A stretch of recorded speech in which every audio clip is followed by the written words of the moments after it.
அண்ணாமலை என்ன இன்னைக்கு ஸ்பீச்ல இந்த மூவி பத்தி சில விஷயங்கள் சொல்லியிருந்தாருங்க. நான் இந்த படத்தை பார்க்கல, ஆனா கேட்ட ரிவ்யூஸ் எல்லாம் பாத்தீங்கன்னா பெண்களை ஒரு விதமா இதுல வந்து சித்தரிச்சிருக்கிறதா சொல்லியிருக்கிறாங்க. நம்ம என்னதான் போய் பெண்களுடைய பாதுகாப்பு, பெண் உரிமை அப்படின்னு போய் பேசினாலும் திரைப்படம் அப்படிங்கிறது இன்னைக்கு மேஜர் ரோல் இந்த சொசைட்டில பிளே பண்ணுது அப்படிங்கிறத சொல்லியிருந்தாருங்க. இன்னைக்கு படத்திலேயே பெண்களை சித்தரிக்கக்கூடிய ஒரு விஷயத்தை சொல்லி அது முதல் நாள்ல 104 கோடி வசூல் பண்ணி அதை வந்து ஒரு நாளும் நம்ம குழந்தைகளை பார்க்க வச்சு, மாணவ செல்வங்களை பார்க்க வச்சா ஒரு பெண்களுடைய பாதுகாப்பு எங்க நடக்கும் இந்த நாட்டில்? நாம எல்லாம் ஊரா கல்லூரியா போய் பெண்கள் பாதுகாப்பை பத்தி தொண்டை தனியை கத்தி நாம பேசுறோம்.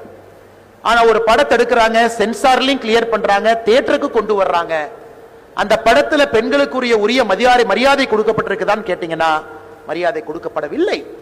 கண்டிப்பா இன்னைக்கு ஒரு மூவி எந்த அளவுக்கு திரைப்படம், சினிமா இன்னைக்கு மேஜர் ரோல் பிளே பண்ணுது அப்படின்னா நம்மளுடைய தமிழ்நாட்டை எடுத்துக்கோங்க.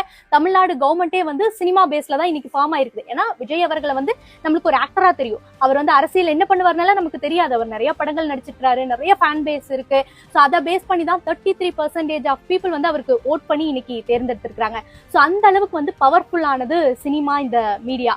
ஸோ அதுல வந்து ஒரு நல்ல திரைப்படம் வரல அப்படிங்கும் போது பெண்களை எந்த மாதிரி சித்தரிக்கிறாங்க, ஒரு ஹீரோவை அதாவது ஒரு தம் அடிக்கிறது, ட்ரிங்க் பண்றது, அதுதான் ஒரு ஹீரோயிசம் அப்படின்னு காட்டும்போது 30க்கு மேல நம்மளால ரியலைஸ் பண்ண முடியுங்க. ஆனா 18+ அந்த ஒரு யங்ஸ்டர்ஸ்னால அதை ரியலைஸ் பண்ண முடியாது. அதுதான் ஒரு ஹீரோயிசம் அப்படின்னு நினைச்சிடறாங்க. பெண்களை ஒரு விதமா சித்தரிக்கிறது, அதாவதுங்க பெண்களை சினிமால ஒரு காட்சி பொருளாக காட்டும் பொழுது பெண் உரிமையும் சரி, பெண்களுடைய பாதுகாப்பும் சரி, திரும்ப திரும்ப சொசைட்டில ஒரு பெரிய கொஸ்டின் மார்க்கா தான் போகுங்க. நீங்க இந்த மூவி பாத்துட்டீங்களா? ஸோ இந்த மாதிரியான மூவிஸ்னால சொசைட்டில என்ன மாதிரியான கெட்ட விஷயங்கள் நடக்குது? ஸோ உங்களுடைய ஒப்பீனியன் என்ன?